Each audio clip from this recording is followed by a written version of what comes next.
We've got a license to talk. Shocking. Positively shocking. And the words are for your ears only. I think you got the point. Welcome to The Words Are Not Enough. In episode number 4 of The Words Are Not Enough, we're talking about James Bond elements. What the hell is it? With Kingsman: The Golden Circle hitting theaters this Friday, we discuss Bond's influence on the new spy franchise. And to wrap everything up, we discuss our favorite James Bond spoofs and satires. Stay tuned. Well, howdy everyone, and welcome to The Words Are Not Enough, our weekly James Bond-centric talk show. I am Griffin 008 Schiller, because we introduced our 00 statuses a few episodes back. So that's what we're going to be naming ourselves. And I am joined here today by my lovely co-host, Mr. Brody Sarabelli. Right. Brody 005. Yes, correct. 005. I honestly don't even know what numbers we were. I didn't remember what numbers we were for a second. It took me a little bit, and I was like in the middle of doing this intro, and then I was just like 008. Yes, okay, I got it. What is his again? I mean, that's completely that's forgot all part it. Of the But mystique, you know, if you don't remember my 00 number, you cannot give me up on assignment. So it's all part of the tactic. Perfect. Yeah. If only 007 was a little more discreet about his code. Yeah, no, he flaunts it, man. It's like, oh, hey, I'm 007. Yeah. You can, if you don't like it, get the hell out of here. But yeah, you did the show without me last week. How did that go? I listened to it and I thought it turned out well. I'm good. I'm glad to hear that it turned out well. I felt like I was talking to myself. By the end, I was I felt a little mad, but it's all good. Yeah. I think we had a good time. Me and the audience, we had a little fireside chat. It was nice, but it's good to have you back. Yeah, I know. You're not talking to like a monotone wall, and hoping that someone is listening on the other side. You know, we can actually have a conversation. That is nice. Now, it is always appreciated to have an actual conversation. Yeah, people, someone just like walks into the room, they're not going to be like, oh, wow, this guy's kind of weird. He's talking to himself. You could actually say, excuse me, yes, there is someone on the other line. Yes, perfect. I could always lie, but I mean, I don't want to do that. Well, right, but then they're going to be like, oh, yeah, prove it. And then you're like, Pushy person barges in, demands to know who I'm talking to. I don't know. You kicked someone out to get that room. Well, there you go. Well, that's a trade secret. So someone like you would do that. Okay. Holy cow! Did we start the show completely off topic? What an intro! Yes. Well, we're very excited because a special movie is coming out this Friday, as I'm sure you heard in the intro, and we're going to be talking about it. We're going to be reviewing it, first of all, and then we're going to be talking about how James Bond has influenced the Kingsman series, I guess you could say. More specifically, Kingsman: The Secret Service, because as of this taping, we have not seen Kingsman: The Golden Circle. We are on our way to see that film shortly after we finish recording. So yeah, and we'll probably actually do a podcast-centric review of Kingsman: The Golden Circle and throw it on the feed just because why not? It's spy-centric, and I'm sure we'll be talking. There's a lot of James Bond. I'm sure we'll be talking about the little nods that we're gonna definitely get in that movie.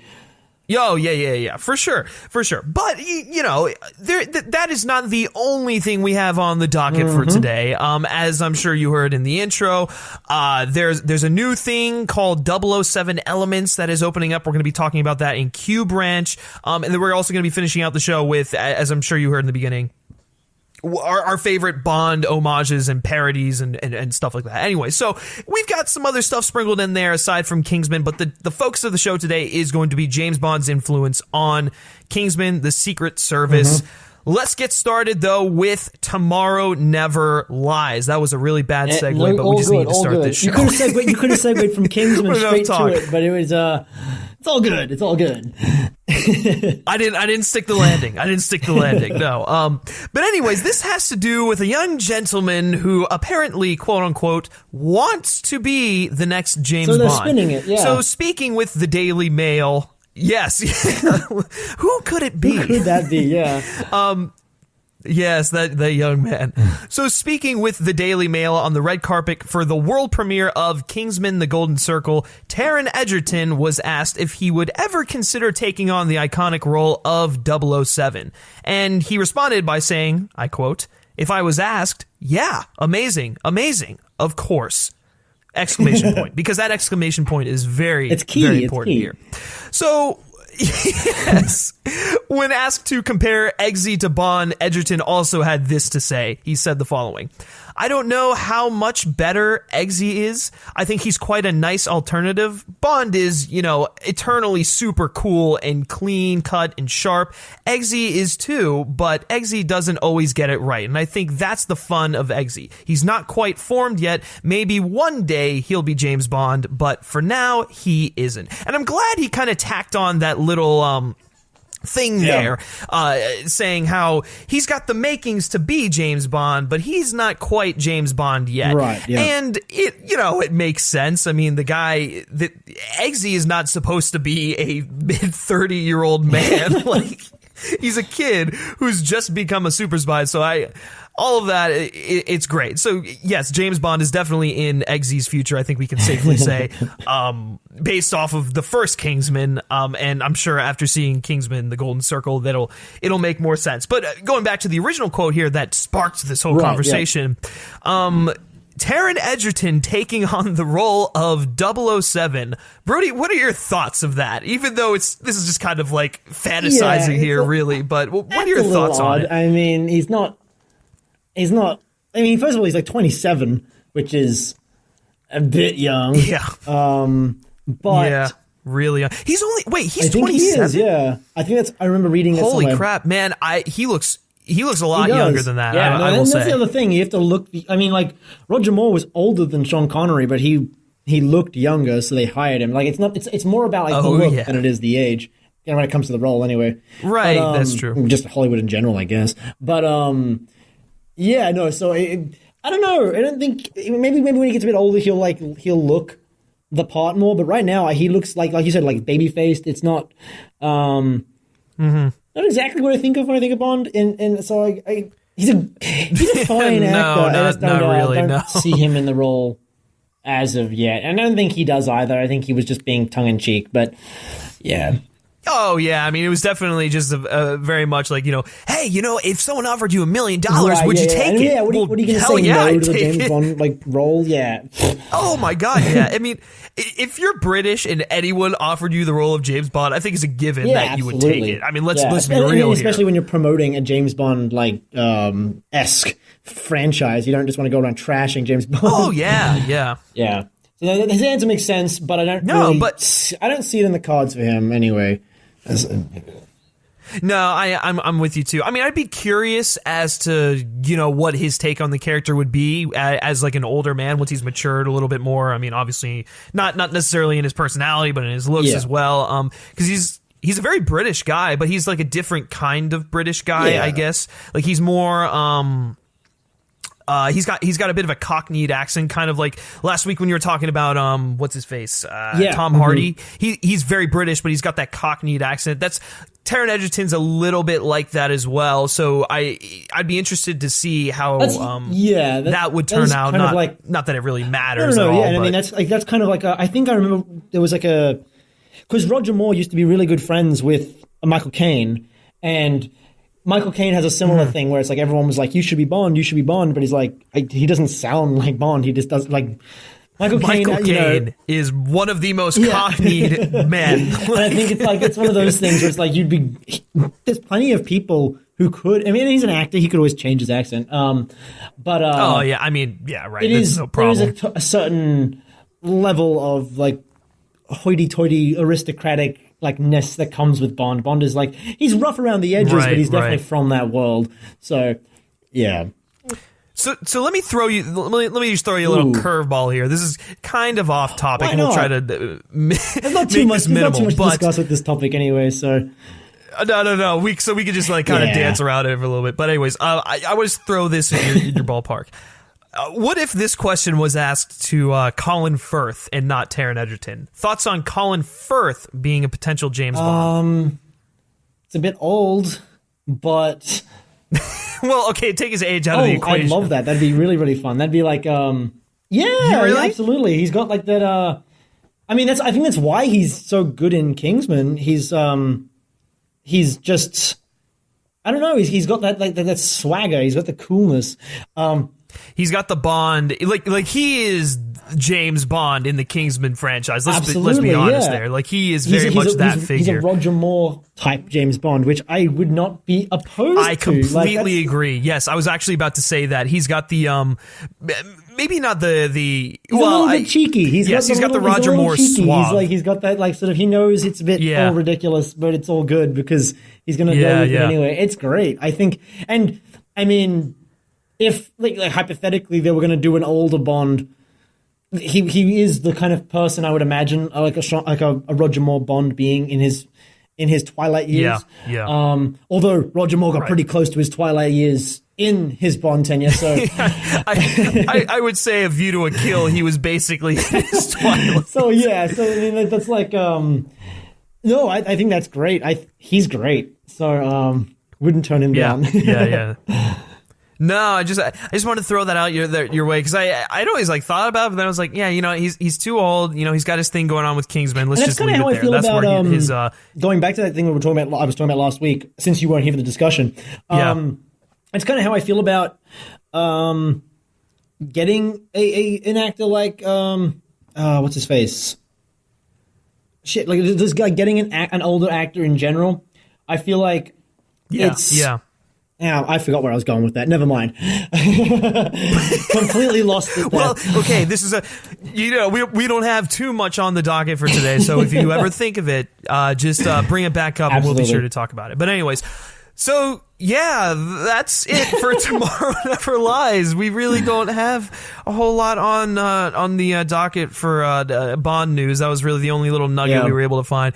So let us know. What do you think of Taron Egerton's comments here? Obviously, they're a little cheeky. They're a little, playful. I don't think he's really going to be the next James Bond. But if he were offered the role, what would your take on it be? Let us know wherever you're watching, either in the comments or in something.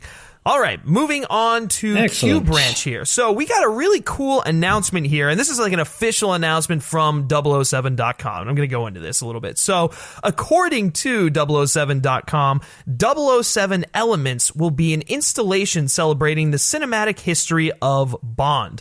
Opening this winter, the installation is built inside the summit of the Geisslot. God damn it! I messed it up. I just want everyone to know. I just want everyone to know how much I practiced that before going into the reading of this. The Geisslakogel Mountain in Sorlden, which fans may recognize as the Hoffler Center or Hoffler Clinic from Spectre. God, if only we were recording like 5 minutes ago when I actually said it right. The landing and then completely just shattered your knees. I think yes. If this was a gymnastic routine, my leg would be broken and I'd be carried off the floor, deprived of any sort of metal contention. Good Lord. Anyways, but yes, the name 007 Elements reflects the visitor's journey through a series of galleries, each distilling the craft of the signature elements that define a James Bond film. The installation will focus on Spectre as it was shot in Sorlden, but will also feature other titles in the James Bond franchise.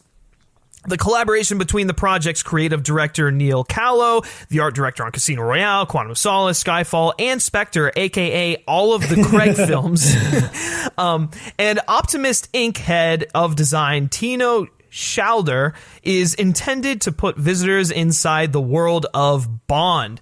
So there was a whole lot of mishaps there from my part on pronunciations and flow and everything. So if you can just forgive that, I swear I practiced this. It sounded great.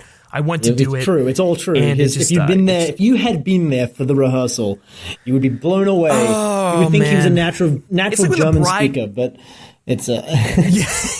I honestly, it's like when the bride trips up the steps on her wedding, even though she's already practiced it in the rehearsal. You heard it here first. Anyways, Q Branch is the cow. equivalent of getting married. Like, this is how much it means to Griffin. Oh my God! The Never mind. It doesn't even matter anymore. Okay, so this gallery that is going to take us through James Bond. Brody, what are your thoughts on this? Because I think it sounds pretty cool. From not knowing a whole lot about it other than what the announcement literally is, it sounds like something I definitely want to check out if I got the opportunity. It's awesome. I think I wish it was a little more accessible. You have to go to like... Yeah, right. Oh, we have to go all the way to Which is Switzerland. actually, like, in a way, that's kind of almost part of the experience, I would imagine. Like having to go up the mountain, Bond in Her Majesty's Secret Service or something like that. Like that's kind of... What if they actually made you do awesome. that? I would actually be so down with that if I had the money. But that would be... Yeah, right. It's just such a cool concept. I've always wondered why they haven't done more stuff like this. I mean, art design is such a huge part I agree. of, especially the earlier like Bond films. Like, it's such an important part of that world, an iconic part of that world. Yeah. That why not show it off and make it an immersive experience out of it, like an art installation or something? That's really cool. And if this is what this ends up being, which is what it sounds like, that's awesome. Right. And let's do more stuff like that. That sounds cool. Yeah, absolutely. I mean, I think the key thing here that is kind of just like, oh, well, that's, it's not a big deal, is that the focus of it will be on Spectre. But I mean, I guess that really just, it makes sense because that's where the film was shot. So obviously that's going to be the big focus because it's the building where they shot the damn film. But, it does say they're going to feature other titles in the James Bond franchise, and we're going to go through it, pick up different elements from different films. And I think overall it could be a pretty enriching and, what's the word I'm looking for? I'm looking for a word and I can't think of it. It would be a great immersive. That's the word. Thank you. Even though you didn't say it, I just told you thank you. It would be a very immersive experience, I think, because first of all, you're on essentially what is the set of a James Bond film. You're going through looking at all the different elements. I don't know. It sounds really, really cool. And in DC, because I live near DC, in the International Spy Museum, that thing is so cool. They had.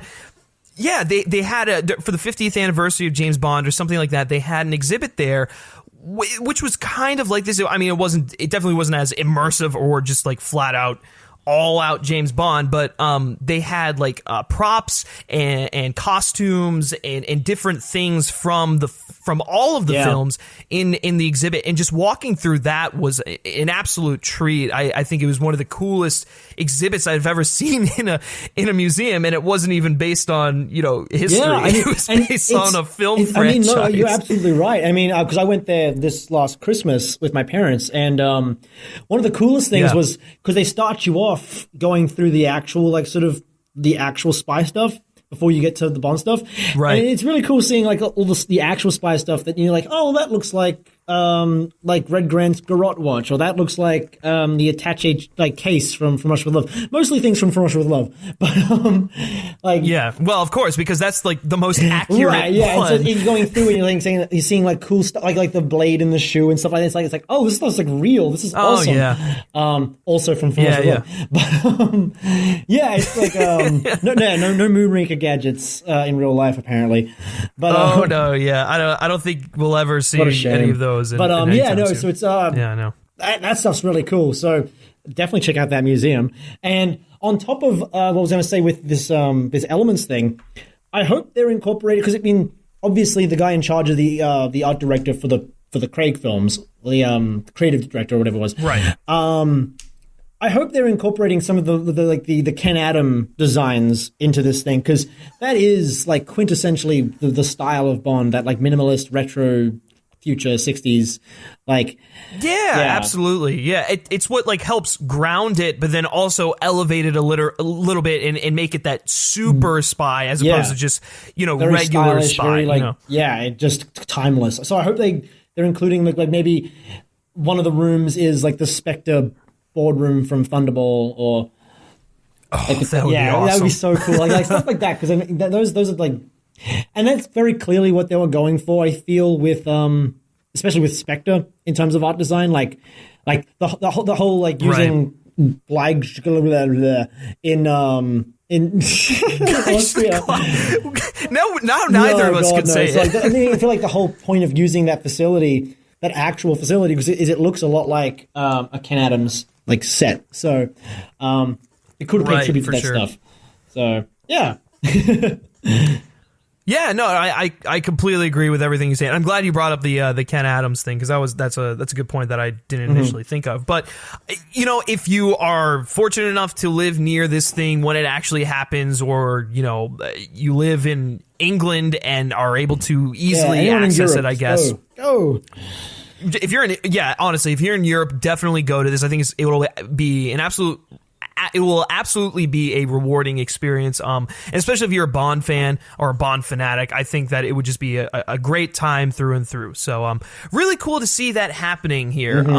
So we've got one more topic here under Q branch, and then we're going to go into Brother from Langley. We finally have juicy news to talk about in Brother from Langley. I am soaked, man. I'm so excited. We actually get to use Brother from Langley. So stoked. Did I say soaked? I may have said soaked. Honestly. Oh, dude. This podcast is going to shit. Let me tell you. Oh my God. In honor of Kingsman. It's only appropriate that it happens in this episode. Okay, let's get back on topic. Topic. Okay. So our next topic has to do with some new book covers for the classic James Bond novels written by Ian Fleming himself. So Vintage UK, an imprint of Penguin, will be releasing 3 new hardback designs of James Bond novels in time for Christmas this year. Pick up some nice little Christmas presents there. Maybe some stocking stuffers, or you know, your family Bond fanatic. This will be a nice little gift here. The titles that they're going to be releasing in these hardback designs are going to be Casino Royale, Live and Let Die, and Goldfinger. They were selected as the quote-unquote best loved Ian Fleming novels, according to Vintage editor Nick Skidmore. Which I'm not going to argue with that. Those are probably some of the more popular novels. I feel like you probably could have included like On Her Majesty's Secret Service or Thunderball. Yeah, exactly. But those are still, no one's going to argue that those 3 are popular. So absolutely. Diamonds Are Forever or something to be the. Well, I'd be a little concerned if they right out the gate. Oh yeah, Diamonds Are Forever. We're gonna get their money. Oh man. It's a good book. It's a good book. Not sorry. A movie, anyways, but a good book. No. I mean, the book. Yeah, right. Yeah. So the covers themselves were created by Budapest-based graphic designer and illustrator Levente Szabo, and pulled together the central characters and motifs from each book into a silhouette of the villain, which I think is one of the coolest parts about these covers. Honestly, if you just go look them up, search the new James Bond hardback design covers from Vintage UK or something like that. Really cool. Actually, I think one of my favorite ones is the Live and Let Die one. That's my favorite one too. Yeah, that one's just beautiful. Yeah, those. I mean, it's just really well done. Like we said in the notes here, it captures just like what that story is about, the essence of that story so well. It just really slick, clean, and brilliant designs here. Brody, what are your overall thoughts on these? Covers? They're beautiful. I wish they were doing these for all of them. Honestly, like just make a whole collection out of it, because I would buy them. They're I don't know how many editions of the Bond books I already own. And that might be in the pipeline, but just for Christmas, they're going to start out with 3, see how the sales do and stuff like that. Buy them so they encourage them. But it is really cool because I want a Moonraker one. Let me tell you, that's my favorite of the novels. And Moonraker the novel is incredible, and I'm going to talk about it a little later in the Kingsman segment, but it is one of the most... Yeah, that's fine. I mean, from my knowledge, because I have not read all of the books. Excuse me, boy. I know, I'm an awful James Bond fan. Why am I even hosting this podcast? Just go kill me. I know. No, but as someone who has not read the Moonraker novel, I am fully aware that what the movie we got is nothing but like the book. It is interesting how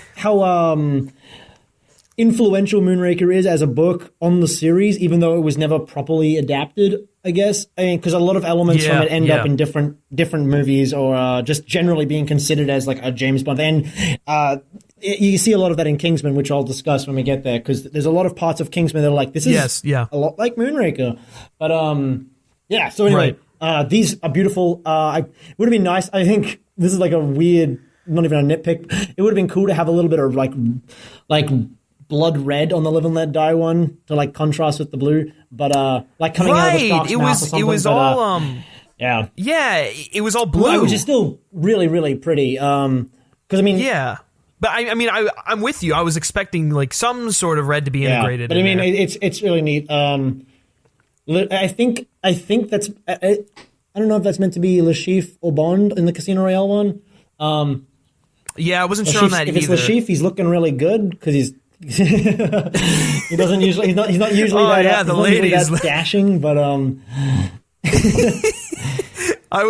gonna go out on a limb here and say that it is probably James Bond, just because like you said, that's a little too dapper for and it's cool they went with like Baron Samedi with Live and Let Die, because of course. I mean, like, really, you couldn't go with anyone else for that one. Integral in the book, really. People actually think that Mr. Big is Baron Samedi, like the voodoo god in the book, because he looks deathly. Right. So that is an iconic image, like that is associated with Live and Let Die. So I see why they went with it. So so it only feels like natural, you know. But and the Goldfinger one, I'm not really.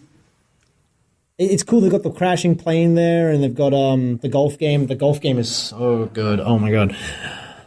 That's one of my favorite moments of not only of just like that story in general. It's just so well done. And so that's neat. I love these. I love them so much. What about you, Griffin? I know it's great.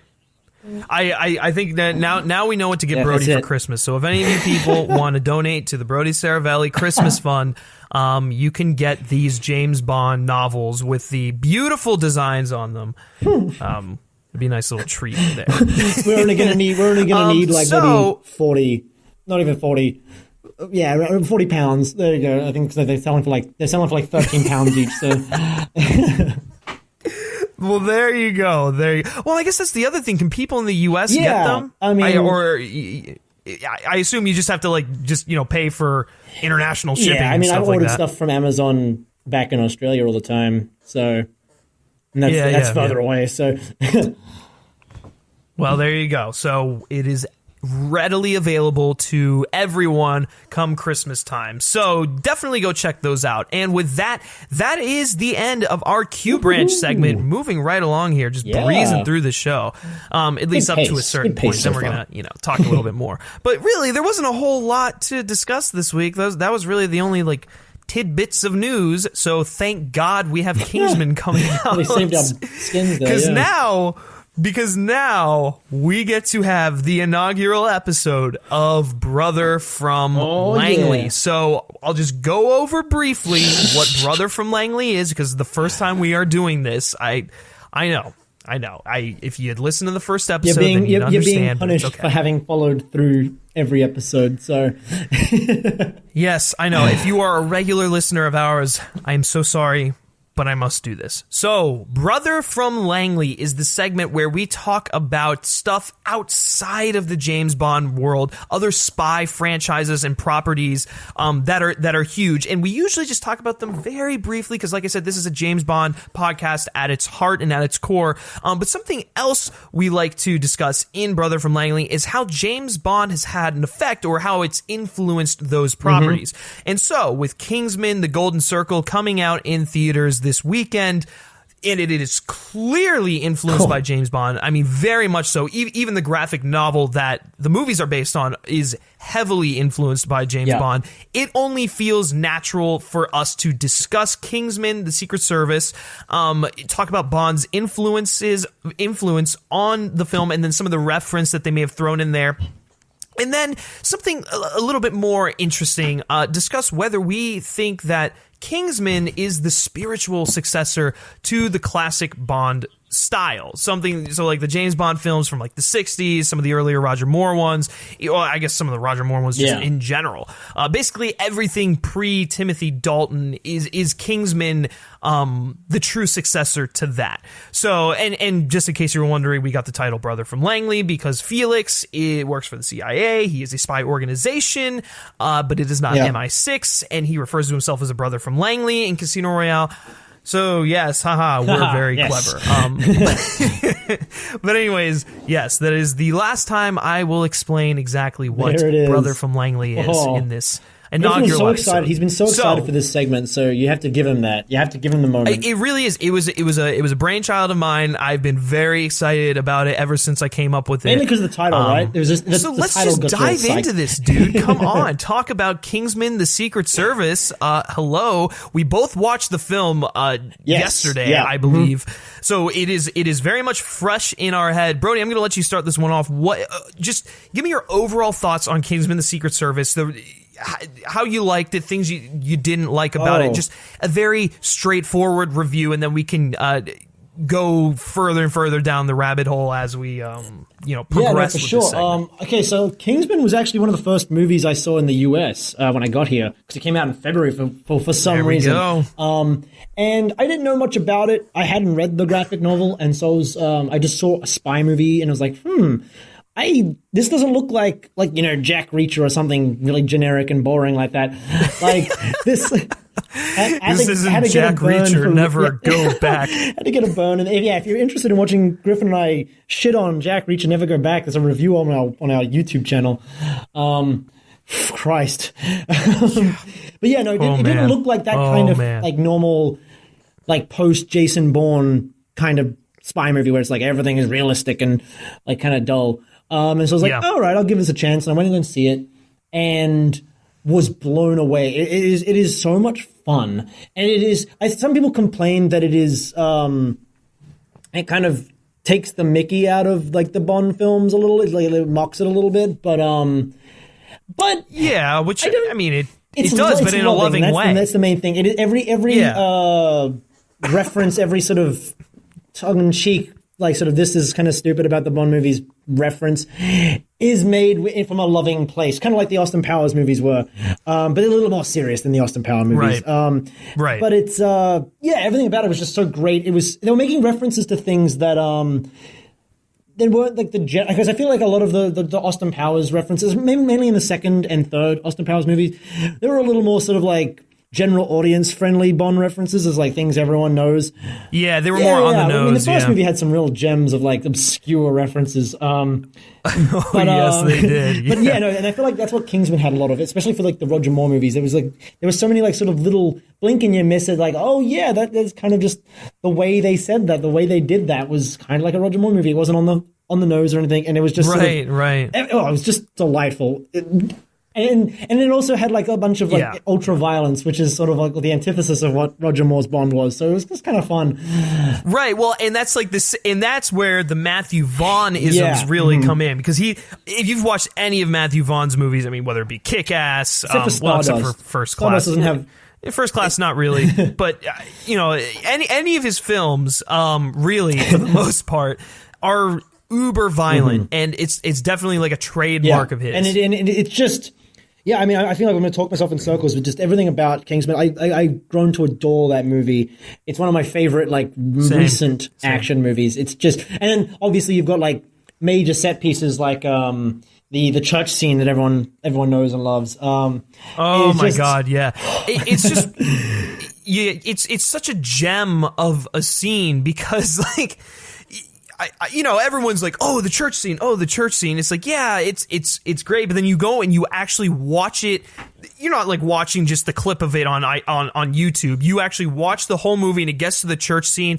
It is that much better. It is so phenomenal. It had me just dying laughing. And this is probably like what? I don't know. I've seen the movie Kingsman at least 10 times. So it's somewhere in the umpteenth time that I've seen this movie, and it still has me in tears at the end. The line that Harry says as he's getting up, something about being like a like being in oh yeah, he's like a Catholic unwed Catholic whore. Yeah, going to like his having sexual congress with his like out of wedlock with my black Jewish boyfriend. The line he says, it was so funny, great, unbelievably funny. Yeah, and the whole movie is kind of like that, where it teeters on being ridiculous and farcical, and also being just a really fun like spy movie, kind of in the way that the old, like especially the Roger Moore movies were, where it's like they know they're kind of dumb and they know they're kind of like far-fetched, but we're going to take it seriously enough that you can actually invest in it, but also have some fun with it, you know, and like do something that you wouldn't see in any other movie because other movies are taking themselves too seriously. And they actually have there's a whole conversation between Harry Hart and Valentine, the excellent villain played by Samuel Jackson, where they talk literally about like they go meta for a second. They talk about the James Bond movies and they talk about how that's one of my favorite parts. Well, I mean, we'll get to that in a little bit, but yeah, I completely agree. I love that scene. Yeah, so those are my unfiltered thoughts on Kingsman. How about you? Yeah, I mean, I'm in complete agreement with you, honestly. This is probably one of my favorite movies to have come out within like we'll just say 10 years or so, just simply because of how refreshing it is. It's a spy it's a spy action film that doesn't take itself too seriously. We're not in that post 9/11 world where Jason Bourne takes in anymore. We're a little bit past that, and we're able to have fun with this material again. And that's what I think Kingsman does so well. And I mean, it was evident in the graphic novel as well, but being able to have that translated to the big screen for more audiences to enjoy, it was just done so very well. I think Matthew Vaughn was the absolute perfect choice for this. I mean, we already saw what he did with Kick-Ass, which was a graphic novel beforehand, and I think he works his magic even better in Kingsman. Taron Egerton as Eggsy is fantastic. I love him in the film, and I love his progression as a character throughout the story. But I think the real the shining moment, or the shining part of this movie, the best part about this movie, hands down, is Colin Firth as Galahad. I mean, I'm going to be honest, this movie, it'd probably be very enjoyable, but it doesn't function without Colin Firth as Galahad in this movie. Like, that's the kind of performance that steals a movie without being like in your face about stealing the movie. Like, he is and the best part is go ahead. He's so good that, are we talking about spoilers for this movie? It's been out for a couple of years. Well, absolutely. The movie came out in 2015. So, he dies at the end of this movie, or at least at the end of the second act of this movie, and he's going to be in the sequel because he was so integral to these movies. Like, so I mean, that's a testament to how much his character left an impact, I guess. Right. Well, and I think the best part about it is he's not the main character. He's a supporting character. And in the context of the movie, he's very much a supporting character, but he's just done so well that you can't help but, he can't help but steal the entire movie. I mean, it's so great to see a character like that in the film. Very Bond-esque, very classic, suave, sophisticated, but complete badass. It's just, he is the full package in there. But then going on to the villain, Samuel L. Jackson, he's the quintessential Bond villain. He's got the weird quirks to him. His plan of world domination is very like Spectre-esque. And the way he goes about doing it is like it's such a modern take on a Bond villain. Yeah. It's great. He's also what's interesting about him, I guess, interesting about the performance is that Samuel Jackson is playing very much against type, which he's usually playing like the badass, like cool guy, playing himself really in a lot of like the hard-edged motherfucker. Exactly. And so like this is almost unrecognizable. He's like squeamish and like highly strung, and that's the best. Oh gosh, the best part about him is not only the lisp, because that's his little quirky tick, but then the other quirk to him that is even better is his complete hatred and disgust of just violence and blood. Yet he's such a violent person. One of my favorite things, two of them I should say, during the church scene is like when he's first activating the thing and he's like watching the screen screen. He's like, "Oh God, I shouldn't be watching this." and then his henchman Gazelle, which I'll get to, his henchwoman Gazelle, which I'll get to in a second. She's like, "Oh, you got to take a look at this," and he's like, "Can you turn that down, please?" Yeah. And then at the end, she's like, "You just killed a room full of people." And he's like, "I didn't do it. They killed each other." And it's like, it's such a great mentality for that character to have. And it really does. He's great. All the characters are really great. They're not cartoonish, but they're cartoonish, but they're not like so broadly like drawn that you can't empathize with them a little bit or understand them. So it's got a nice balance where because you could have done again like an Austin Powers full on farce where it's like these are just caricatures. They're here to make jokes about the genre. But they didn't. They went a little further, and they've actually made characters, and I think that's why this franchise is going to stand on its own 2 feet. It's got completely agree, of its own.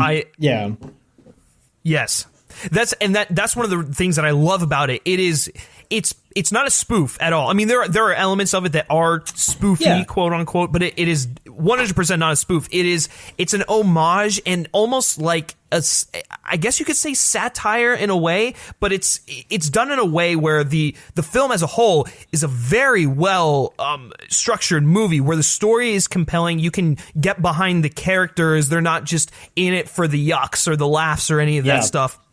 They actually have motivations. There are very well realized story arcs throughout this throughout the movie. And I think that's one of the reasons why I love it so much. I mean, and actually I would say it's one of the reasons why I feel you can't compare it to something like an Austin Powers, simply because sure, they're both poking fun at the classic Roger Moore and Sean Connery Bond films, but one is actually doing that in a way that's more serious and feels like it could, take place in a real world. It's not like so outlandish, and that's probably because it's not a comedy and it's not strictly a spoof movie. But then you have, and that's where like Austin Powers comes in, and it does that flawlessly. And so that's why I kind of look at these two properties. And I'm like, sure, their aim is kind of similar, but they're going about it in different ways. So I feel like you almost can't compare them. There's a lot of ways, but then also like speaking of that, I did a list comparing them while I was watching Kingsman. There we go. While I was watching it, I wrote a little list of like all the little references and gags I caught. Some of them are really obvious, and some of them are a little more just like sort of Easter eggs. So should I go through those now? Yeah. Yes, I think this is a great way. So let's dive deeper into this. Let's talk about Bond's influence on Kingsman, because we've already gushed over the movie. You all know that we love it, and if you're listening to this podcast, I'm sure you love it too. Kingsman is undoubtedly fantastic. So yeah, let's talk about just as a whole Bond's influence on the film. Some of the references that we may have picked up on. If you don't mind, I just want to start out briefly because I know yours is a little bit more specific than mine, but I think just if you look at the beginning of the movie almost feels weirdly like James Bond's first outing in Dr. No, where this event happens and the government has to react. It kind of goes a wrong way. I mean, it's very loosely similar, but it kind of does have hints of Dr. No. So like a bad event happens. Clearly, Eggsy's father gets killed trying to protect Harry and the rest of their battalion in there, and then he goes to the family and he gives him the medal, and that's where he eventually will use to become a Kingsman. But the thing that is interesting is, much like in Dr. No, James Bond really isn't introduced right off the bat. We are eased into him through the series of events that happen. In Kingsman, the exact same thing happens. We go through the intro, the bad event, some other events that happen, and then we segue into our main character. Obviously, on two very different levels here. I mean, Eggsy is like a street kid growing up, trying to survive and stuff like that. And James Bond is a suave, super sexually active, super spy. I mean, it is what you call it is. He's gambling and stuff like that. You're not wrong. But it just the similarities between the structures, I thought, was done on purpose, and it was done in a way that was subtle enough and original enough to where you're like, I can see where they're going with this, but it's done, in an original manner. That's really cool. That's one thing I actually did note when I was watching it. There are some structural things about like you mentioning about Kingsman that are very Bond is ingrained in the foundation of this movie. And then I think I'll start off with the thing I was alluding to earlier with the villain plot and I was talking about Hugo Drax and Moonraker. And so we're talking about the novel, the novel and the movie to an extent. Yes. So in the novel, the big thing about Hugo Drax, and I think this is kind of become a reoccurring theme in Bond spoof media or Bond inspired media, but isn't so much heavily emphasized in the movies, at least not until later on in the franchise. But in the book, Hugo Drax is a philanthropic, very, very notable socialite in Britain, and he's building the Moonraker rocket as a defense project for Britain against the Soviet Union, and that is the plot. And everyone thinks he's doing a good thing, but really he's doing a bad thing, and he's going to nuke London. And so it's all part of this big revenge plot that I won't go into because that's interesting to read if you want to read the book. Right. I think it's just interesting because they didn't really do that in the movie. Hugo Drax is just a megalomaniacal space Hitler, and exactly. They sort of I think the closest adaptation to Hugo Drax in the movies is probably Gustav Graves, to be honest, because it's what he's doing with the Icarus laser. That's a good point. That's not really too big in the Bond films, but it's definitely a big trope in the books from Moonraker. Right. You could actually argue that Valentine Valentine, whatever. So Valentine is he's the closest, very much a Hugo Drax type villain, where he's doing this big, everyone thinks, he's releasing the SIM card. It's a big good thing, but in reality, it's actually part of his master plan to destroy everyone. Which also ties a bit into Hugo Drax from the movie, where he's doing this weird Noah's Ark plot, where he's gonna that's wipe right. out civilization so we can start a new one, and then that's kind of similar to. So he's very much a Hugo Drax type, whichever iteration you want. And then absolutely, the plot is very similar to Moonraker in that sense, which I noticed was pretty cool. And then on top of that, you've got other narrative elements the henchman, in this case, Gazelle. Oh my God! Yes, Gazelle. Henchman with some sort of enhancement. Classic Bond henchmen like Jaws or Odd Jobs have the hat or the jaws. But and the thing I loved about Sophia Boutella in there was that she wasn't just one of those one note henchmen. She actually spoke. Yeah. She actually did stuff. She was badass. So cool. I mean, I loved Sophia Boutella in Kingsman. And like you said, it was the perfect homage to the classic colorful henchman. Because that's one of the things that I think makes James Bond so much fun. Is just what kind of henchmen are they going to throw at us next? What are they going to come up with? A better henchman than we've gotten in a Bond movie in a long time. So it's I completely agree with you. I mean, I didn't mind Mr. Hinks in Spectre, but he didn't steal the show in the same way that.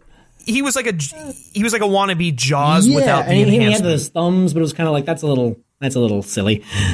It was a weird gimmick that he only did once. Done that more. It was just but okay. So the cool thing about Gazelle, she's constantly doing we got a full display of how she uses her blade feet, I guess. She's just so cool. That's another thing. There's an Alpine base at the end, which is very Majesty's. Very much, yeah. And also kind of the idea of a bunch of diplomats being either brainwashed or replaced or whatever kind of reminded me of one of the James Bond video games, which was Agent Under Fire. That had a plot about cloning. Oh my God, cloning diplomats dude! and, yes, you're spot on. Yeah, holy crap! I forgot and even about that had like game. an Alpine base in it too, so that was kind of cool. I have Right, no idea. right. So many Alpine bases in you Bond. can't get enough There's of so them many. because that means you have an excuse to ski, and that's like the coolest kind of action scene. Yeah, skiing. If anyone Right, at right. Aeon's listening, I want another ski scene because you teased us with Spectre and then you didn't give it to us. Yes. Yeah, they I know they made us think we were going to get it, and it never happened. So and then. Well, it looks like, off topic real quick, but it looks like we're going to be getting some kind of scene like that in Kingsman 2. Good. So. Okay. You're right, actually, yeah, because they have that, the bit with the big American flag parachute, which is great. Yeah. Which is so I'm gonna funny. run down a few more little things I noticed. There's also a scene where in the movies, in the Bond movies, Bond usually has dinner with the villain. They're very civil. Bond is very civil with his villains. Yeah. At least initially. And so we have a scene in this where Harry Hart has dinner with Valentine, and they talk about Bond movies, and they talk about how and that's real quick before you go on there. That's one of the that's one of the things that's like that hammers down the fact that Harry is but very much like the James Bond character in this movie. And then they sort of talk about how like, it's not that kind of movie, when really it is absolutely that kind of movie. It's a little bit of a subversion, but it's absolutely that kind of movie, and that's what's so good about it. There's also another, while we're talking about eating habits, James Bond is kind of a know-it-all. And so whenever he has a drink, he always feels the need to announce exactly what they're drinking and the year that it was sort of distilled. And so throughout Kingsman, every time someone pours a drink, they announce what the drink is, and without actually reading the label, like they taste it and they'll be like, "Oh, this is a 2000s, whatever." Yeah, they perfectly make fun of that. The most notable one was the very beginning when Lancelot sort of catches the drink out of the guy's hand as he shoots him. And he goes, 1962 Delmont, which I think the year is very deliberately a reference to Dr. No's premiere year, 1962. Yep. I caught that too. I was like, they also did I see in what you're doing. with the Scotch. So yes, cool. And then there's a couple of all the gadgets are very, very, a lot of Moonraker gadgets. I'm actually not like, I was a bit surprised just how many. So like, we got the poison tip shoe, like Rosa Kleb's shoe from Russia with Love. But then we have the poison pen, which was from Moonraker. Which Roger Moore has the dumbest line when he gets that. He goes, "Oh, for writing poison pen letters." I was like, that is the dumbest, stupidest joke. But delivered in a way. Yeah, I think we could say it was used better in Kingsman. Yeah, and then there's also the wristwatch with the dot in it, which is also from Moonraker. Yep. Then there's the grenade lighter, which is like Tomorrow Never Dies. There's a grenade lighter in that. Yes. Yeah. Well, you could also argue that it's like GoldenEye too, because he's got the grenade pen. Very similar, so it's kind of like stationary disguised as a grenade. The grenade inanimate object thing. And then he has the shock ring, which is a lot like the Die Another Day shock ring.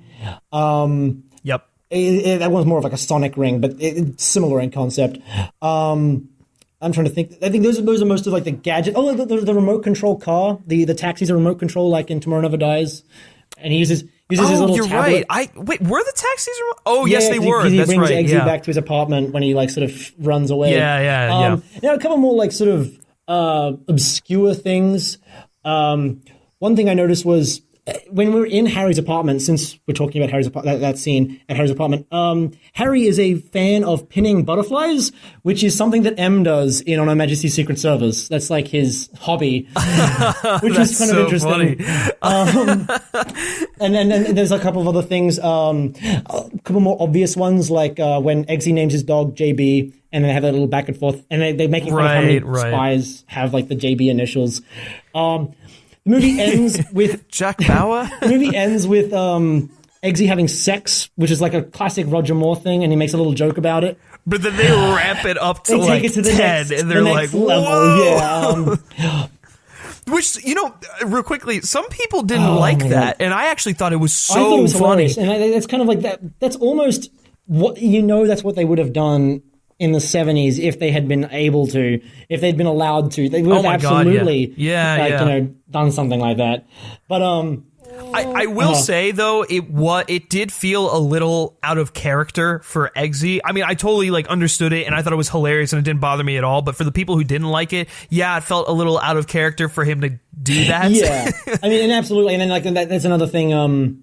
I can see where they're coming from, but I mean, I was just too caught up in how funny it was. I wasn't overthinking. Right? Yeah, I didn't even care. I was like, going go along for the same lines. They make the pun after killing the villain.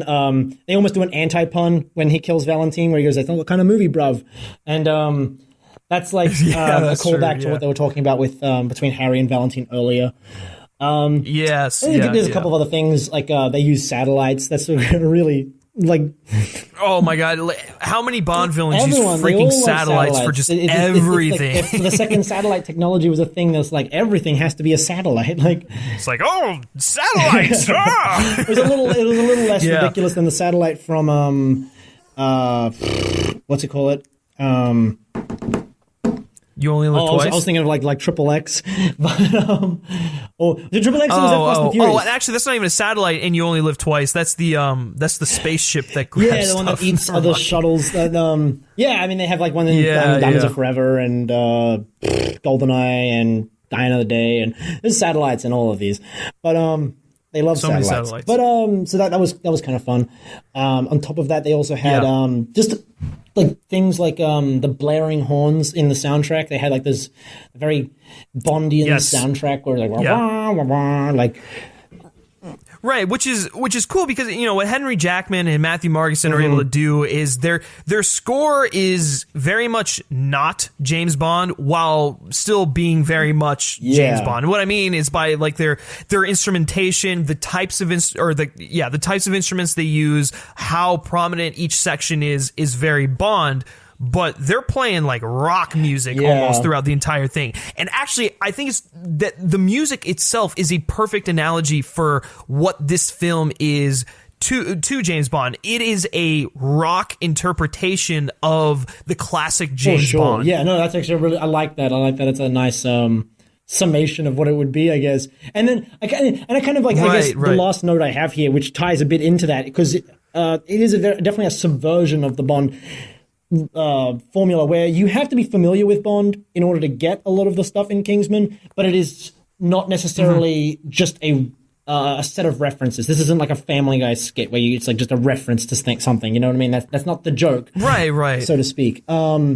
It's more like it rewards you for knowing stuff about Bond. And the last thing is one of the more obvious, I guess, James Bond tropes that they sort of subvert, which is when Valentine starts monologuing and then straight up just shoots Harry, which is instead of setting up an elaborate death, which is very cool, I guess. So I will say you missed one thing, and I'm surprised you missed it. I mean, it's not like detrimental or anything, but Merlin is basically Q. So most of the, I mean, Arthur is an M, and Merlin is Q, and I'm actually surprised they didn't have like a Moneypenny stand-in. I'm surprised they didn't have like her name is like Guinevere or something, or right. You could argue that Roxy kind of is, because she's out in the field first, and she's technically a Kingsman. Yeah. I saw her more as it remains to be seen whether or not she will be a Moneypenny character in the sequel. I sort of saw her as more like the Bond girl, the kind of like a really? Because she's like the main. I mean, she's not like the main love interest or anything, but there's clearly something going on between the two of them, like chemistry wise. And that's true. Okay, fine. I take it back. Yeah, it's in a warped, not necessarily warped, but in a different kind of interpretation. She is the Bond girl, but she's more like way more badass and capable and stuff like that. I guess, where she was both the Bond girl and that's basically what I was trying to equate it to, but I couldn't. I didn't have the words in my mouth. But so those are like a lot of the I mean, and basically the entire aesthetic of the movie is very much like the '60s gentleman spy world that Bond established, where everyone wears like the suits and like have the cool gadgets and the cars, and it's all aesthetically very, very derivative of Bond in a loving way. So I mean, those are just sort of the broad strokes with a couple of little Easter eggs in there. But yeah, that's what I picked up on, and there's probably a ton more that I didn't pick up on. It was late. Right. I mean, going through a sitting, I mean, we're not pausing the movie, writing down literally every single thing, but just like watching it as a viewer, what Bond fans would pick up on. You picked up on a lot of the same stuff that I picked up on, but then like with your extended knowledge of the books and stuff like that, you were able to tie in other stuff a little bit more, such as like, Valentine being more of like the Drax from the book as opposed to Drax from the movies, even though there are definitely like parallels there and stuff like that. So I completely echo everything you said. I think that was a pretty solid. If you're looking to find Bond's influences and references in Kingsman, that's the gist of it is that. And I think list. I said this to you recently. My biggest regret with the Kingsman movies is that Roger Moore didn't get a chance to have a cameo in it. Yes, like I was saying, he could have played the Mark Hamill role or something like that, where it was like that would have been really nice to see if just a little bit part where he could have been one of the kidnapped people. I know I've read. Honest to God, this would have been weird, and as much as I love Michael Caine in the role, Roger Moore could have been Arthur. Really cool, actually. That would have been really cool. Because then he'd have a more prominent role, I know in the graphic novel for the Secret Service, because that has a similar plot with kidnapping celebrities. I know one of the celebrities that's kidnapped one of them is Mark Hamill, which is why Mark Hamill's in the movie. Yeah, which is so funny. One of the people who's kidnapped is Pierce Brosnan, which is a really nice touch. They should have done that. Too. That would have been really funny. But I guess it would have been distracting. I think that's my only thing is that I think it would have been a little too on the nose. Like having Roger Moore in there in like a prominent role that's not just a glorified cameo, that would have been a nice way to honor his take on the Bond films. But I think once you start throwing in too many cameos there, like Pierce Brosnan or Sean Connery or like whatever, even though Sean Connery doesn't act anymore. It would have been like, okay, are we going into Austin Powers territory now? And I think that was probably a smart move to not do it. But Roger Moore would have been, he's very much the spiritual granddaddy of these films. So it would have been nice. I completely agree. His memory lives on in these movies no matter what. So that's all that matters. Yeah, it's true. And it's very, very evident. If you've never watched a Roger Moore James Bond film, why are you listening to this show? Because you should have. But anyways, just watching Roger Moore films, them watching Kingsman, it's very evident that they very much pull from that, but in a little bit more of a serious manner. So to close out this Brother from Langley segment, as I mentioned at the beginning, we're going to discuss whether Kingsman actually is the spiritual successor to the classic Bond esque style from the 60s and the 70s, mainly just Connery and more. So once again, I'm going to let you have the first word since you are being so lovely over there. I guess I have two thoughts about this, because in a lot of ways, a lot of the stuff I've just said is pointing towards, yes, obviously this is the spiritual successor to those kinds of movies. Right. But I feel like almost it's to the point where Kingsman is so indebted to the Bond style that it can't be the spiritual successor. It's a tribute band rather than Yes. Oh, you took the words out of my mouth. It's a tribute band to Bond rather than the successor to Bond. I feel like and there's nothing wrong with that. That sounds slanderous, but it's not. I mean that in a very, very good way. Well, I mean, if you look at it, if you look at it like you said in the analogy of a tribute bands can sometimes introduce people who are unfamiliar with the original music to that music, and people will just be at a bar and they're hearing it and they're like, wow, I really dig this. I'm going to want to go back and listen to it. If you look at Kingsman in that same sort of way, it's the 60s and 70s style Bond. It's the tribute to that in a modern context for modern audiences. And if people really dig that kind of thing, they have all of the Connery and more films that they can go back and watch and get, not the exact same kind of feel, but like a similar-ish feel. So what inspired what they've just seen, I guess. And so I feel like it's definitely going to go a long way as a franchise, and I want it to. It's great. I love it so much. But I feel like I mean, it's so reliant on Bond that I don't think it could exist outside of that that Bond sphere. Yeah. Whereas something like Jason Bourne, which I kind of shat on earlier when I said it was too serious, and I feel like that is almost more appropriate to call a spiritual successor. It's not really, but you could call it that because it is something within the spy genre that is different, but also very. It's still. Well, it's James Bond for a post 9/11 right, age. And it becomes one of those things where like then Bond started to do what Jason Bourne was doing, which was doing what Bond was doing, and it's like the snake that eats itself. But it is very it's very interesting. But I don't think it's the spiritual successor, but it is a very, very loving, well-made tribute band that sometimes releases their own songs in the style of the. I was just about to say, it's a tribute band that can stand on its own. Yeah, they have their own original content that they're putting out, but people just love it for the fact that it's a tribute band and something that they love when they play those covers.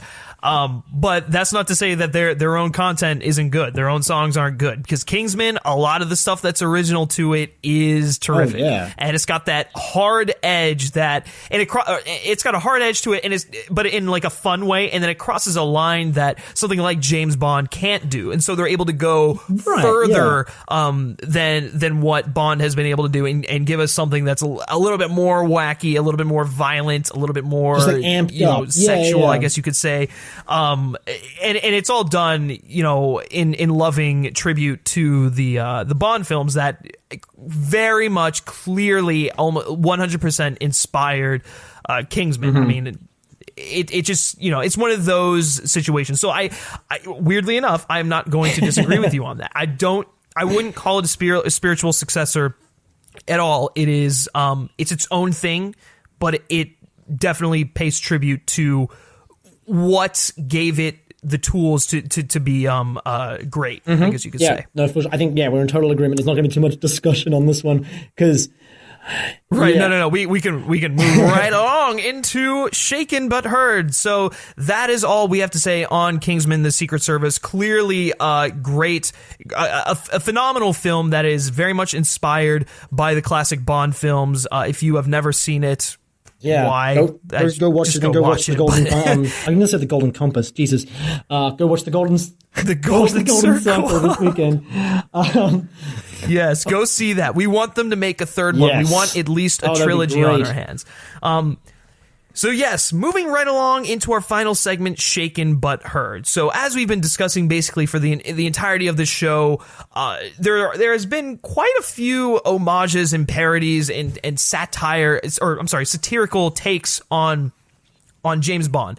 And so we're going to discuss what the best ones are, what some of our favorite ones are, and then what makes a good Bond parody, because there are a lot of contributing factors that go in here, and there have been some great ones, there's been some not so great ones, and then there's just been everything else in between. So, Brody, what are some of your favorite, or you know what, actually no, I've been having you start off for like all of this stuff. I'm just going to go right into it because my list is far shorter than yours.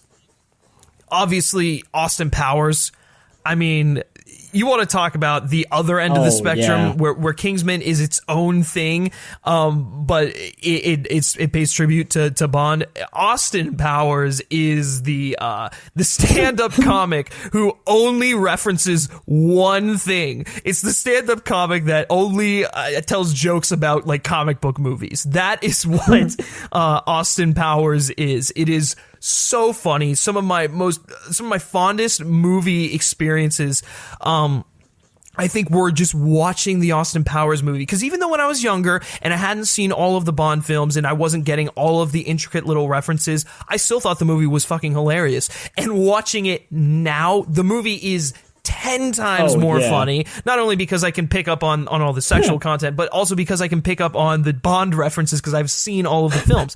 So they're so great. I'm not going to say, well, actually, if I had to choose my personal favorite one, I'm going to go out there on a limb and say Goldmember was my favorite one.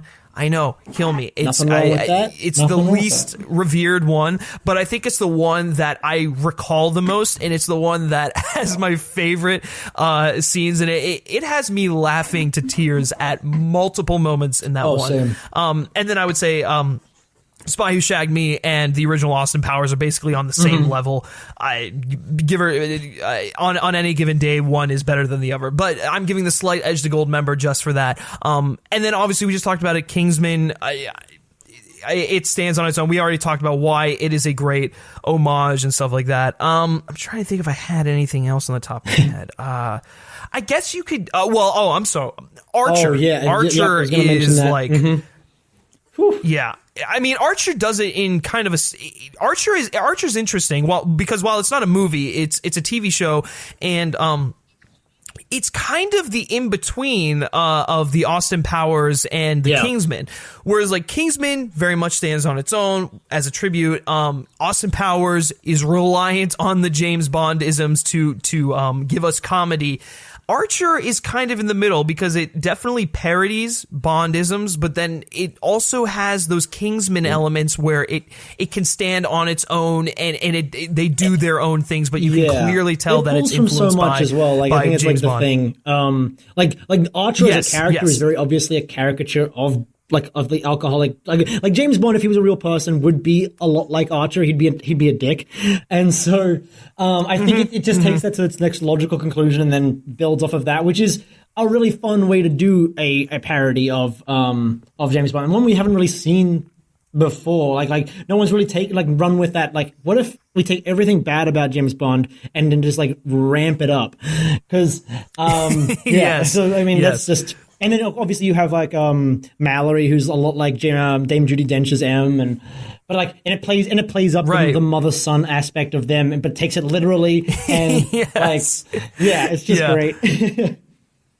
No, I completely agree. Yeah, that's actually a great way to phrase it. It takes the worst parts of James Bond, puts it at the forefront, and makes a parody out of it. Yeah, that's a great way. I'm trying to think if I have anything else. I guess you could say to some extent, we talked about this last night. I'm sure you're going to go into it a little bit more, in a little bit more depth. The Get Smart TV series to an extent, because I don't think it's necessarily a parody or an homage of James Bond as it really is just the super spy genre in general.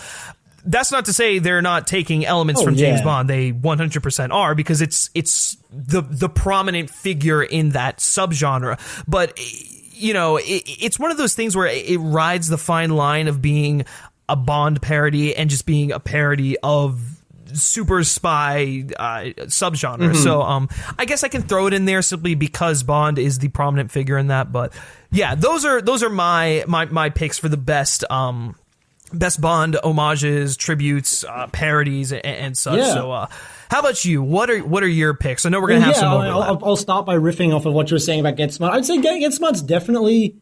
I mean, because it came out in the '60s along with Man from U.N.C.L.E. And a couple of other shows. Oh crap! I forgot. Oh yeah, Man from U.N.C.L.E. They were part of that spy boom that Bond very, very much started. And I think there are parts of Get Smart that are like literally lifted from Bond, and in terms of they work for they work for Control, and then they go up against an organization called Chaos, which is a lot like Spectre, and it has a lot of that sort of I don't know, that Cold War, but we're not really going to address the Cold War directly, kind of tropes that the early Bond movies were sort of stuck with, where there's a lot of the I don't know if some people might not know, there's a lot of the earlier books was just Bond and the Russians. He would get up against an organization called SMERSH, or whatever you want to say it, and it was just a Russian spy organization, that was a little more covert than the KGB, but for the movies they were we don't want to piss Russians off, so we'll just make Spectre way more prominent. The Spectre's really only in the last three books. Don't want to. But yeah, so it's I guess not the last three books, but it's in Thunderball, Majesty's Secret Service, and You Don't Have Twice. But anyway, so it is interesting. It has a lot of I don't know. I get that vibe from it when I watch it, and it's like, what if James Bond was an idiot? Like, right. And a lot of these shows can be sort of distilled into like James Bond was an idiot. So I think a lot of these shows can be distilled into like one-line elevator pitches like that. With the interesting bit, the Man from U.N.C.L.E. Well, I mean, I guess you could say that about any like super spy kind of thing that was done during the 60s or whatever. Simply, that's just because James Bond was like at the forefront of that thing. I think, more obviously with the Man from U.N.C.L.E., that, like, because that was they actually brought Ian Fleming on board to throw concepts out. I think he came up with Napoleon Solo as a character, and originally. God, that is such an awesome name. I just love I think originally I just pulled it up now. Originally it was going to be called Ian Fleming Solo, which would have been interesting, but they didn't end up going with that. He would have given us another spy series, but from an American and he's still very much responsible for like a lot of that, like the initial development of it. But and then most recently, the Guy Ritchie movie that they made was oozing with James Bond style. Oh my God! Yes. Oh, that movie's fantastic. Yes. That is what. Quick tangent here. That is one of the most underrated movies I've seen in like the last. Say this again. The last 10 years. Sure, we'll throw that out there. I did not understand. I really didn't understand the hate for that movie at all. Yeah, I don't know. To be honest with you. I honestly don't understand it either. It's another one of those like sort of. It was a little less tongue in cheek than like something like Kingsman, but it was still fun. I think right. Well, it wasn't a parody at all. I mean, the same way that Man from U.N.C.L.E. as a TV show was not a parody, and I think it's interesting that because it was a lot more like if Kingsman is a like an amped up version of the Bond movies, then the Man from U.N.C.L.E., especially the movie, is literally just. What if we just make a movie exactly like they made those early Bond movies, but today?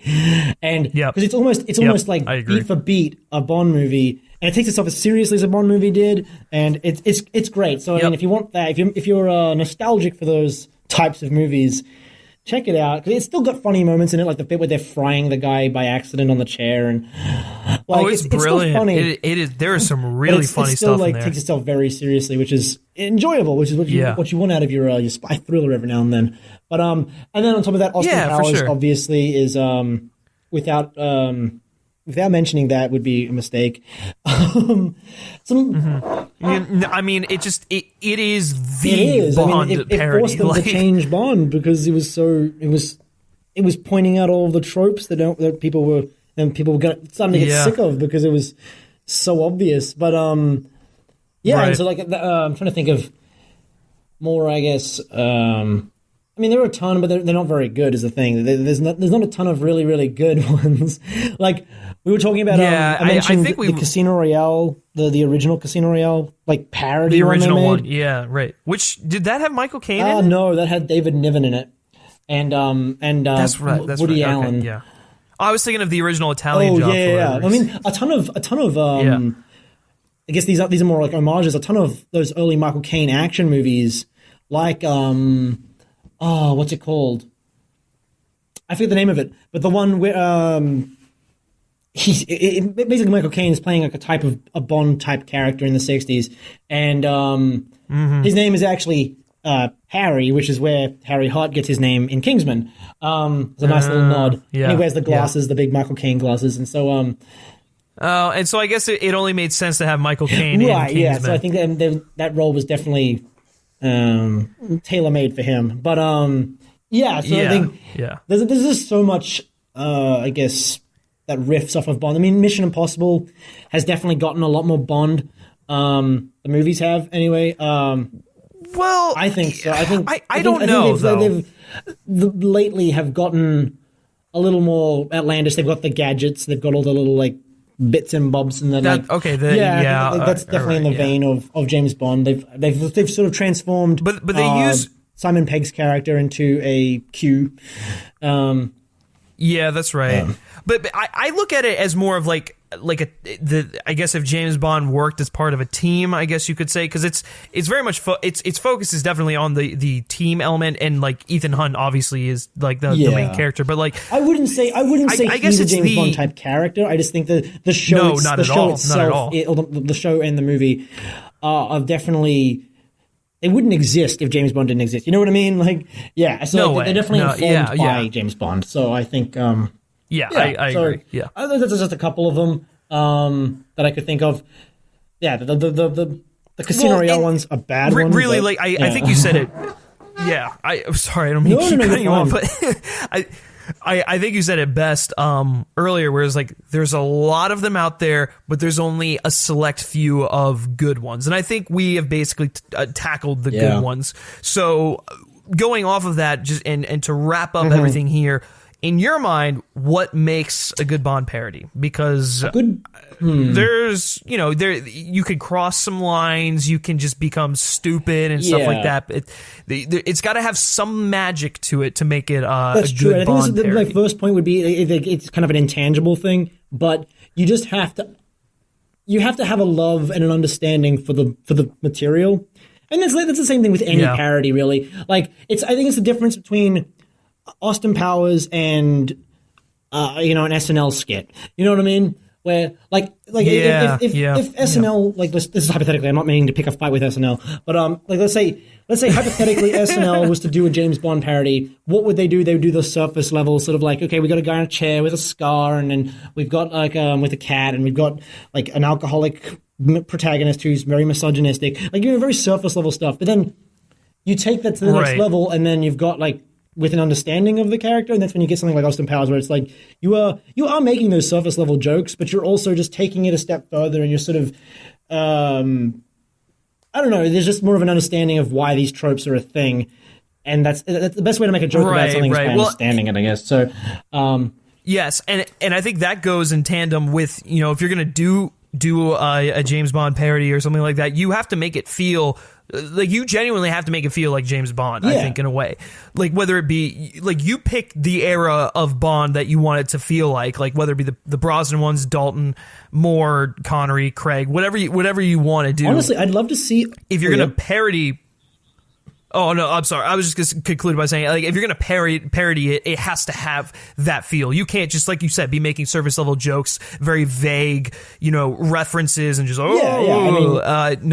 it doesn't work. Absolutely, and I think that's where a lot of these parodies do fall flat, where it's like, okay, yeah, you get it. You've seen a James Bond movie in passing before. But the thing I would love to see, actually, we've seen so many parodies of the Sean Connery and the Roger Moore era. I would love to see them do a parody of the Daniel Craig era or the Pierce Brosnan era. Like, it'd be really cool to see how you do a parody of those, because they are so reliant on the previous entries in the series.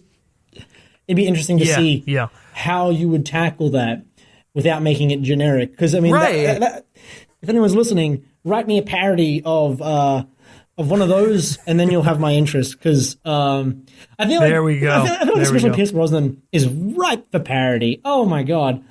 Oh, it is. There is so much in there. Freaking just make an Elliot Carver-esque villain. Oh my god, that's the next Kingsman movie. You have to have an Elliot Carver-esque media villain. That'd be great. Delicious. Yeah. Oh my god. But yeah, no. So I feel like you could do, because Pierce Brosnan has the machine guns and shit like that, which no other Bond seems to do. You could do the dual wielding machine gun Bond, who just has much sex and so much drink. He took it too far. But yeah, no. I feel like that would be the next interesting step, because I think we've seen enough of the love and attention given to the Sean Connery and Roger Moore films. Right. Well, and I think Pierce Brosnan and James Bond parody might be next on the list for some people, because the feel of 90s action movies have kind of been in resurgence. True. So maybe that'll lend itself to us getting one of those. Honestly, I could see someone On a Top being in a Kingsman movie as well, like strangling. Yeah. That's just sexual enough to be. It makes sense for a Kingsman movie. Right. So, okay, any closing thoughts on this? Because I think we've covered everything, but I just want to make sure. I've pretty much covered. I think one thing I would recommend is people, if they haven't checked out Bond parodies or homages, definitely check them out, especially if you are a Bond fan, because they're fun if you're a Bond fan. But on top of that, I think by watching someone emulate or pay tribute to something you love, you sort of understand a bit more about it. Like, I understand a lot more about Bond because I've watched things like Austin Powers or like The Man from U.N.C.L.E., because it distills the things that we love about that property and puts them out to bear, I guess. And so, yeah, if you want to sort of understand a bit more about your passion for Bond, just, broaden your horizons. And it's also fun. So, Oh, yeah, and you'll get some good laughs along the way. That's the best part. All right. Well, with that is the end of our show here. Thank you all for joining us. Hopefully you enjoyed this episode. While we weren't, talking directly about James Bond, he clearly had an influence on this conversation, much like he did with the properties that we talked about in this conversation. Nice tie together. Boom. Nice tie together. I am very proud of myself for that one. But as always, guys, be sure to subscribe to this podcast on iTunes. Leave us a review, a rating, something there, because that's really what helps us out. It's what gets the podcast noticed by people. So head on over to iTunes and be sure to subscribe to our podcast. Really, just do it. Just do it. And then also, if you want to subscribe to something else that has our two beautiful voices and faces on it, you can subscribe to our YouTube channel, Men vs. Movies, where we cover not just James Bond, not just Kingsman, but movies in general. We do movie reviews. We do some other content in there. We have the podcasts and stuff, and it's movie centric. Go check it out. I'm sure you'll love it. And Brody, before I give your social media links. All the links for our social media are in the description of this episode. So if you're interested in following us on Twitter, liking us on Facebook, they're in the description. All right, Brody, where can everyone find you? You can find me on Twitter at Brody Saravelli. I'm sure there'll be a link in the description as well, in case the name is intimidating. Yeah, it will. But so if you want to hear my thoughts, definitely catch it, because it's not always about movies and stuff. Just if you just want to get to know me as a person, which I wouldn't recommend, because the more you know, the less you like. So, but feel free. Hey, or the more they like. Who knows? Sometimes you get one of those creepy fans that's like, "Hey, Brody." Well, they'll be all over you, man. They'll be following you, sending you mail, physical mail, not just emails. But my address. Yes. I made this for you with my tears. God, you get an anthrax letter or something. It's gonna be. Christ.